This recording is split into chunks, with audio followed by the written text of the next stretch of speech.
नमस्कार, जय हिंद साथियों। पिछले दिनों जो कुछ भी घटित हुआ उससे मन बहुत विचलित है, परेशान है और ये कई बार मैं सोचने के लिए मजबूर हो जाता हूं कि क्या वास्तव में गोदी मीडिया के रहते हुए आप मोदी से लड़ सकते हैं।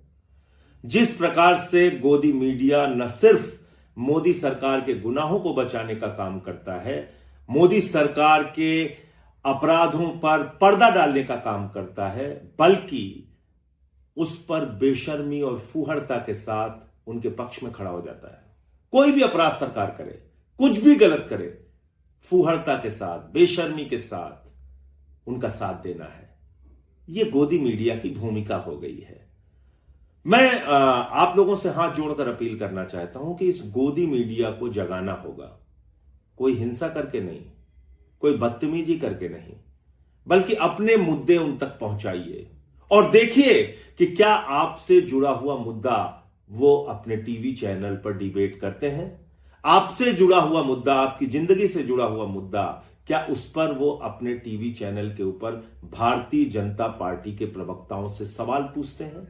इसको देखिए, क्योंकि पिछले दिनों एक मामला आया एप्स्टीन फाइल का। ऐसा दरिंदा जो बच्चियों के साथ बलात्कार न सिर्फ करने में बल्कि दुनिया के बड़े बड़े लोगों को शामिल करके महिलाओं का, बच्चियों का शोषण करने के मामले में उसका नाम सामने आया, जिसमें हरदीप पुरी जो मोदी सरकार के मंत्री हैं उनका भी नाम सामने आया, मोदी जी का भी नाम सामने आया कि उसने कोई मीटिंग इजराइल के प्रधानमंत्री से उनकी फिक्स कराई थी, अनिल अंबानी का भी नाम सामने आया।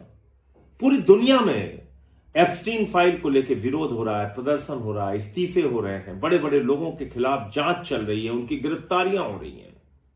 लेकिन भारत में गोदी मीडिया ने सारी हदें पार कर दी है। आपने देखा होगा जो अडानी का टीवी चैनल है एनडीटीवी, उसकी एक पत्रकार है, वरिष्ठ पत्रकार पद्मजा जोशी जी, किस बेशर्मी के साथ वो एप्स्टीन का बचाव कर रही है। वो कह रही है एप्स्टीन भले ही बच्चियों का शोषण करता था, भले ही बलात्कारी था, भले ही गुनहगार था, भले ही ऐसी खबरें आ रही हैं कि वहां इंसानों के मांस खाए जाते थे, लेकिन बावजूद इसके वो पावर ब्रोकर था। ये तर्क है पद्मजा जोशी का। कल कोई लोग कहेंगे कि दाऊद इब्राहिम भले ही वो मुंबई बम कांड का दोषी है, देशद्रोही है, लेकिन वो लोगों की मदद भी करता है। भले ही ओसामा बिन लादेन एक आतंकवादी था, खूंखार आतंकवादी था, लेकिन वो तो 5 वक्त की नमाज भी पढ़ता था। ऐसे तर्क देंगे।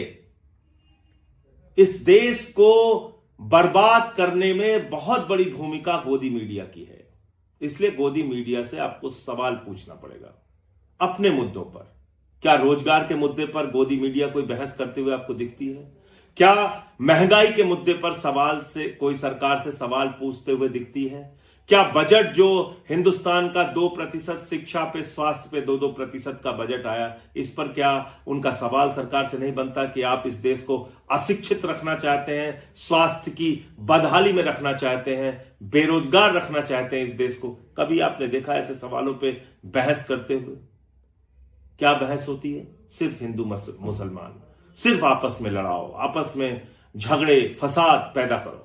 एक टीवी चैनल पे अभी मैंने देखा कि उस पे जानकारी दी जा रही थी कि कौन मुगल शासक समलैंगिक था, नहीं था। बाबर के बारे में प्रमाण दिया जा रहा था कि वो समलैंगिक था। ठीक है, आप कार्यक्रम दिखाइए, बहुत अच्छी बात है, इतनी गंभीर गंभीर जानकारियां आप देश को दे रही हैं।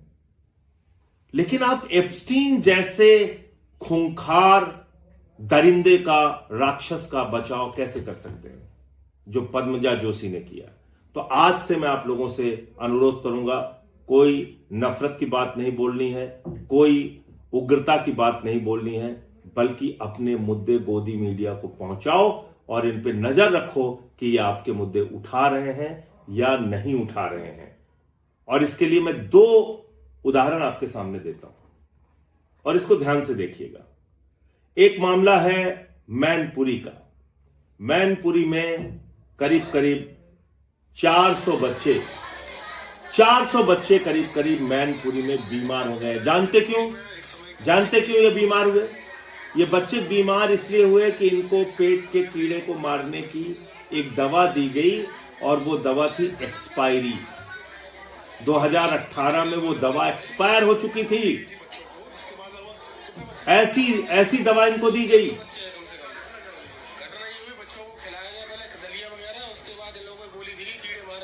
एक्सपायरी डेट 2018 की वो बच्चों को दी गई है। वो सारे बच्चों की तबीयत खराब हो गई है। कितने बच्चे लगभग स्कूल में? तो बच्चे काफी हैं, लेकिन लगभग 100-150 बच्चे हैं लगभग जिनकी तबीयत खराब हो गई है। तो जिला अस्पताल में सब भर्ती है? हाँ, सारे जिला अस्पताल में भर्ती हुए हैं।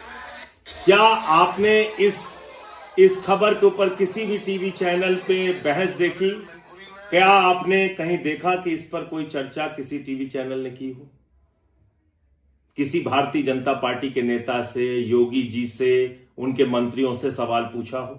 यह मैनपुरी का मामला है, जहां 100-150 बच्चे बीमार हो गए, एक्सपायरी डेट की दवा दी गई उनको।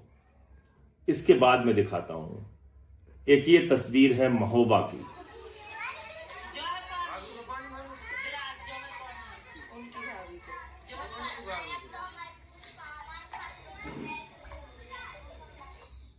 ये शुरू से देखिए।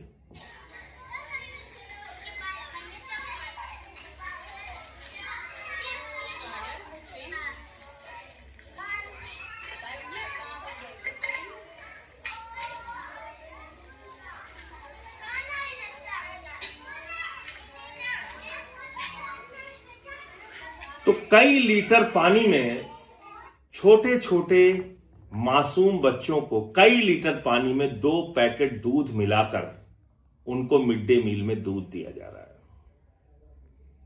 इस भ्रष्टाचार पे किसी हिंदू का खून नहीं खौलता। आपके मासूम बच्चों को मिड डे मील में नमक रोटी दी जाती है, सूखा भात और नमक दिया जाता है, और लीटर भर पानी में 2 पैकेट दूध मिला के उनके जिंदगी के साथ, उनके जीवन के साथ खिलवाड़ किया जाता है। इस पर कोई नहीं बोलता।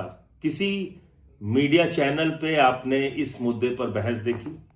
ऐसे तमाम मुद्दे हैं जब हमारे प्रयागराज के नौजवान बेरोजगारी को लेकर सवाल उठाते हैं, या देश भर में अग्निवीर को लेकर जब गुस्सा फूटता है नौजवानों का, क्या इन सवालों पर गोदी मीडिया कोई बहस करता है?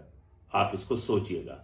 आज से कैंपेन शुरू करते हैं हम सब लोग मिलकर, और ऐसे तमाम वीडियो जो आपकी जिंदगी से जुड़े हुए सवाल हैं, वो इन गोदी मीडिया को टैग कीजिए और नीचे हैशटैग लाइन चलाइए, जागो मोदी के गोदी।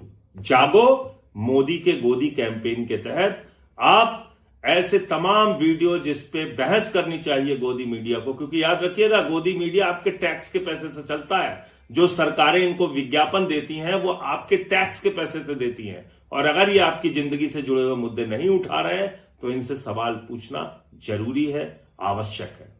जय हिंद।